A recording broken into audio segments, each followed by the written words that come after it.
Hello, Potato, and welcome to Weekend Magic for February the 18th, 2023. So we are not looking at Disney items again this week, but we will mention Disney because there were a couple of things of note. The first being that they released a whole collection of Oswald the Lucky Rabbit items this week. And we were good, we behaved, we didn't order any of it. Not the ears, not the, I think, $100 and something figure, nothing. We behaved ourselves when it came to Oswald, although the Oswald and Hortensia pin is very tempting. But I reckon it's a good thing we saved our money, because Monday will be the release of the first part of the Disney Decades Continuity Collection, starting with the 1920s and, of course, Steamboat Willie. And there have been releases of exactly what is going to be in the collection. So, good things: no journals, no coffee cups, no keys. The key thing is apparently just about burnt out, at least as far as wanting to make like Decades keys goes. They've opted to not do that. What will we get? Of course, we'll get a pin, a $30 pin. So I'm assuming that's going to be a fairly large pin. Although the prices on everything do seem to have gone up. They'll be plush, but it looks like it's going to be a pair of Mickey and Minnie together. So that's interesting. And at $40, I'm guessing they're going to be a little bit smaller than like our main attraction Mickey Mouse Memory size plush. There's going to be, of course, ears and a backpack. And the backpack's like $88 now. So those continue to go up, up, up. I mean, yes, inflation. And then there appears to be somebody at Disney who is, if not listening to me, listening to somebody who thinks like me. I've been saying for a number of years now, both in videos and just to anybody who would listen or who can't get far enough away from me to not hear, that I would like to see a toy, not a plush, but like an actual toy that goes along in one of these collections. And it looks like this is the year for that. There will be what appears to be a wind-up tin Steamboat Willie boat with little figurines of Mickey, Minnie, the goat, and the cow for $60. Now, I was thinking more along the lines of like a smallish vinyl. And of course, in the pictures I've seen, I'm not quite sure how big this is going to be. I don't know if like the boat is small and the figures are tiny, or the boat's pretty good size and therefore the figures are also pretty good sized. But $60. Even if I just get the pin and the toy, we're looking at around $100 with, tax and everything put into it, because I'm sure the Disney Rewards card will not offer any discount here with these being limited edition items. But yeah, I guess even though it's only going to be 10 months, you still will spend about as much as you would have spent on 12. And for that, I hope, the plush in particular, I hope are of nicer quality than the Mickey Mouse ones were, at least towards the end. The last 4 or 5 Mickey Mouse, even if some of them looked really good, like Haunted Mansion looked really good, they were a little cheapy when you look too closely at them. But yeah, that's Monday. They're going to do on Mondays this time around, the third Monday of every month. So it'll be a way to start your week off with just a little bit of extra stress. But that's it for Disney today. No Disney stuff. Instead, we're going to go back to action figures. Last week, I checked out my very own Gordon Shumway here, my ALF. He is replaced 11 up on my shelf. You can't see, but he now interacts with Pennywise in the way 11 did. I figure if anyone's going to know how to deal with Pennywise the Dancing Clown, it is Gordon Shumway. We've started watching the series. I said I wasn't sure if it was on Freevee or Tubi. It's actually on both, although I feel like the Tubi version has less obnoxious commercial placement. Like, they seem like they're hitting closer to where the commercials are supposed to be, as opposed to just randomly plunking them down in the middle of scenes. That could just be my imagination, or it could just be luck so far on Tubi, but we've watched almost the first full season, and I'm going to say the show holds up pretty well. I mean, obviously, it is not a super high budget program, especially that first episode where Alf crashes into the garage and it's just like a 4x2 section of the ceiling that's broken out with a perfectly rectangular section of his ship poking through it. Or not even poking through it, but pressed up against it. But aside from that, I feel the show holds up pretty well. But I figured since we looked at ALF last week, I figured we should look this week at something that clearly was, that ALF was inspired by. I was going to say inspired by ALF, but that's the wrong way around. And that is something that's celebrating an anniversary this year, or maybe it's last year. I'm not sure exactly what year, but I know last year the stuff started trickling out. So far this year I'm seeing more of it. And that is, of course, the science fiction family classic that is a little controversial just because of some of the weird editings and updates. But that is, of course, E.T., the Extra Terrestrial. Now, when I say that ALF is inspired by E.T., I feel it's justified. I haven't read that anywhere, but E.T. is literally referenced in the first or second episode, and again later on in the first season. And I feel like the idea of the alien crashing with the family, clearly there's some ALF there, in a similar way that Roger, an American Dad, is clearly inspired by portions of both. Visually looks more like E.T., attitude-wise much more like ALF, only evil. Also, have you ever noticed that Lois Griffin looks an awful lot like Kate Tanner? I wonder if that's coincidental as well. But anyways, they've been releasing a number of E.T. items. There have been Funko Pops and action figures and stuff to coincide with the E.T. 40th anniversary. And I've seen a few E.T. figures out there, and I've been wanting to get one, but I was seeing E.T. in the dress, and I think E.T. wrapped in a red blanket.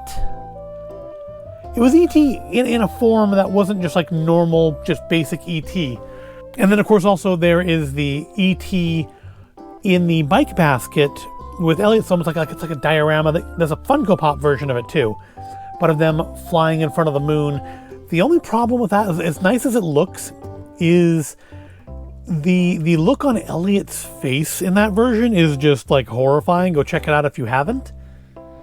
But I don't know if I'll get that one or not. I have seen it in shops and I've passed it up so far. I kind of want it, but I feel like it would need to be wall mounted. But what I really wanted was just a basic E.T. without costume, just E.T. looking like E.T. And I found at my local Target, not the same one we found ALF at though.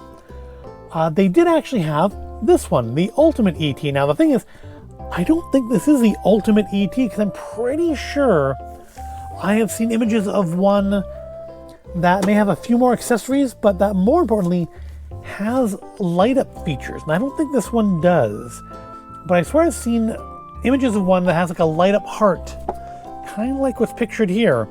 Maybe a light up finger as well, I don't remember. I remember the light up heart. And that's not this one. At least I don't believe it. It doesn't say anywhere on it about it lighting up, but it is. And that's really not that important. It's going to sit on a shelf and gather dust. It doesn't really need to light up. But it is your basic E.T. It's got the little white blanket to wrap around him. And interesting things to note, it has the Speak and Spell. That is the actual brand name, Speak and Spell, on it. Yet instead of Reese's Pieces, it has peanut butter candy. So I guess I could get one license and not the other. So this is also by Neca. It's part of the Real Toys line, just like ALF here was. At first look, it seems to be very nicely sculpted. These are maybe a little weird, but maybe they'll look better out of the box. I was impressed with ALF's eyes because they actually are glossy like the ALF puppet is. This one, the eyes don't seem to have that gloss. Again, that could just be the way it looks in the box. But speaking of the box, that is instantly one thing I don't like about it, is I don't like these faux aged boxes. It looks all torn up and messed up, and it's not. This box is pretty much mint. I think it's actually in better condition than the ALF box was. I think the ALF box had some damage up here at the peg hook. But I don't like this faux aged thing. I don't like that on shirts. I don't like that on my toy boxes. If I'm going to buy a box that's in mint condition, which it's not going to stay that way, we're opening it, I want the box to look good. This isn't a recreation of some toy from my childhood. These figures didn't exist in this way. And I know there were ET toys. I had an ET plush, equivalent to the one I never had of ALF. But these, there's no reason for this box to try to look 40 years old. So look at the back of the box. We see ET in various poses interacting with the speak and spell and the flower. And there's some plush toys that don't appear to be included in this. I think they may either have come with the version of him in the dress, or maybe they come in that version with the light up heart. But this set includes candy bag, blanket accessory, speak and spell, potted plant, and interchangeable necks and hands. Interchangeable necks. Okay, that should be interesting. I've never had a figure with an interchangeable neck. And much like ALF, it does have on the bottom some creator credits. Apparently, Speak and Spell is the copyright of Play Monster Group. So that's pretty sure it was Texas Instruments when I was a kid, but times have changed. So in this time, let's give thanks to the work of Randy Folk, Stephen Folkens, Adrian Smith, Marty Henley, Thomas Gwynn, Anthony Minicino. Not that you're going to ever see this, Anthony, but sorry for mispronouncing your name. John Wardell, Jeffrey Trapp, Roger Fernandez, TrueCast Studios, the whole studio. You don't get individual credits there. Stephen Mazurek and Chris Longo. So yeah, to go with ALF, we're gonna add in the original. Well, no, he's not original. I mean, there's been plenty of Alien movies and TV shows over, since the invention of film. But the original in my life, Family Alien. Let's pop him out of the box and take a look at him. Okay, so this is a surprise. The blanket is rubber vinyl. It's not. I was expecting this to be cloth like ET's, like Alf's shirt was, but no, this is some fairly stiff vinyl or rubber here. That's interesting. We have our hands here. I'm not seeing any interchangeable necks though. Much like ALF, he is plush tagged into the box. So I'm gonna go ahead and get him out of there so we can get a better look at him. All right, so he's out of the box now, and I still don't see any interchangeable necks. I checked, there's nothing else here. There's nothing else in the box that I'm missing. I'm not sure what interchangeable necks he is meant to have, nor do I really see any evidence of any in the picture. I guess maybe it definitely comes off like you could change it, but it doesn't come off the head. Maybe you can swap the heads out with pieces from the other ETs. Maybe that's the point, is to buy other ones and swap them out, which I don't expect I'm going to do, but that's all I can think of here. Is that must be the intent.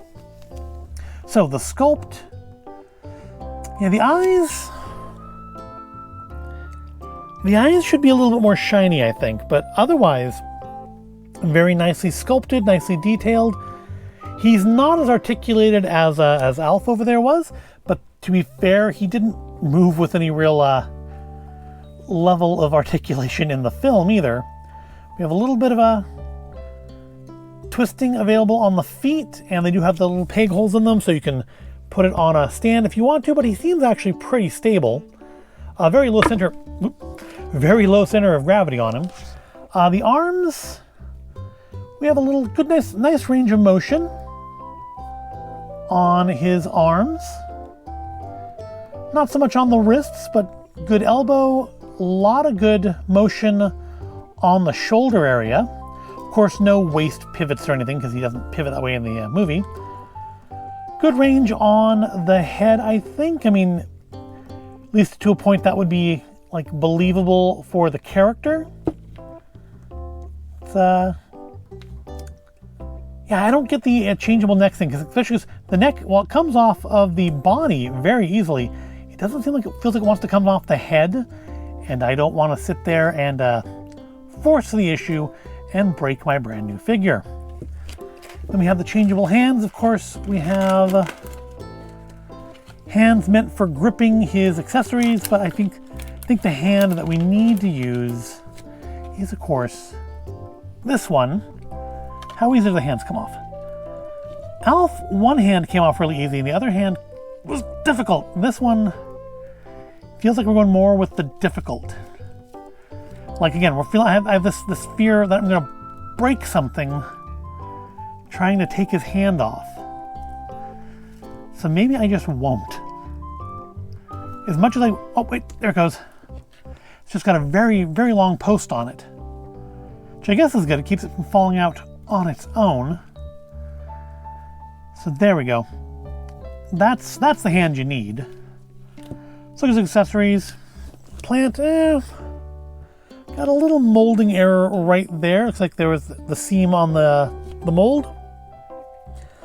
But otherwise not bad. I think unfortunately that's probably... In the picture it shows it kind of positioned like this. I guess you wouldn't see it if you did that. The speak and spell is interesting in that the buttons are individually molded. And admittedly, it's been probably almost 40 years since I've held a speak and spell, but I remember these having like a flat keyboard. We actually have more detail here than the real thing had as far as I'm remembering. There's the power switch. Yeah, as I recall, they were just like a flat panel with the letters on it. But nice detail work. We do actually have the battery compartment on the back. So again, a really nice attention to detail there. And I mean, I could be misremembering the speak and spell, but I'm still pretty sure the buttons on it didn't have like individual keys like a keyboard. It had like just a flat surface with the letters pressed on it or printed on it, and you pressed them. And then kind of the weakest of the bunch is our peanut butter candy. They've made like no effort to make the bottom or the back look good at all. They've just kind of painted the top. So that is a surprisingly, I know you're only going to have it like this because you're not even going to have them hold it because of the fact the candy's coming out of it like that. But that actually is a kind of disappointingly weak effort on the part of Neca here compared to like everything else in this particular set. Now you do get a lot less stuff here than you do with ALF. And I don't think he was any cheaper. I think they were probably the same price. Let's put his little blanket on him. I mean, comparing the two just on their own. Does this go on his head? No, I guess it just goes around his body. Comparing these two just without like consideration of licenses and which character one might like better, I feel like ALF was probably the better value. I mean, there's a lot more articulation there. You got a lot more goodies with him. You got a cloth shirt instead of this weird rubber thing. But I do still like the CT. I mean, it's ultimately just going to be up on a shelf. So it doesn't really, I mean, it doesn't need to do a whole lot. The reality is I'm going to put a set of hands on him and probably put all the rest of this back in the box just like I did with ALF. ALF, all the other stuff has gone back away except for I did swap one of his hands out. But I am really happy with him. E.T., it's what I wanted. So I mean, I'm not unhappy with it. But I do feel just like comparing the two of them together, which I probably shouldn't do. It's not necessarily fair, even though they are from the same manufacturer and they cost, I'm pretty sure, the same amount. E.T. is admittedly a much more classic character. Or is he? I mean, do kids today, do the millennials and the Zeds really know from E.T., or is that really just a Gen X thing? And everybody since us is like, E.T. who? What? What is an E.T.? I don't know. I don't feel like E.T.'s had like the big resurgence. But maybe with the 40th anniversary, maybe he will now. But it's nice. Again, the accessories, much like with ALF, what's here is nicely done. And ultimately, most of them don't matter because he's not going to end up staying with them. I mean, I could maybe see leaving him with like the speak and spell, because that does look kind of cool. Again, nice detail on that. This is just kind of disappointing compared to everything else in the set, but it is nice. I do wish the eyes just had like a little gloss on them, just so they kind of popped a little bit more, reflected light a little bit more. But the expression's nice. The paint is very nice. I don't see anything to complain about on the paint job on him. I don't see like any paint bleed. The nice detail of the ribs here. It's, I mean, again, really nicely sculpted, nicely detailed. A lot of detail work. I mean, I don't know if the camera's going to do it justice without it getting all blurry if I try to get too close. But there's a ton of detail. I can only assume this was sculpted as a much larger figure to capture this much detail. That, or maybe it was the detail was added on the computer afterward before being like printed out into a mold. But I mean, if you grew up on ET and it's a classic kind of a figure for you, core character for you, then this doesn't disappoint. There are bits of it that are not great, and comparing it to ALF is probably not fair to ET just because the ALF figure came with so much more stuff. But it is nice, and it is what I was looking for. It was a basic ET, very nicely detailed, to probably go up on a shelf, and so no complaints on that. I probably won't be buying any other figures to swap the heads out. I can only assume that's what it means by interchangeable necks, because there aren't any in here. That's just a weird reference there, but yeah, there aren't any in here. And if I got the others, it would probably be the one in the bike, even with the really kind of weird looking Elliot. But that's all we've got this week. Ultimate ET, which again, I think isn't the ultimate one. I think there actually is one that has like a light up feature in the chest, which I would imagine makes that even more ultimate than this one. But this one will look nice up on a shelf, because again, I mean, I'm not going to play with it where a light up element makes that much of a difference. So yeah, I'm happy with it. Maybe not ultimately as wowed with it as I was with ALF. But again, it's what I was looking for. Wow factor really should be considered somewhat secondary here. So with that, we will wrap this video up. Hopefully next week's video will be whatever parts of the 1920s Disney Decades collection we purchase. And until then, I hope you've enjoyed this video and found it entertaining or interesting. If you did, give it a like. Make sure you subscribe to the channel. And I will thank you for watching and see you in the next video.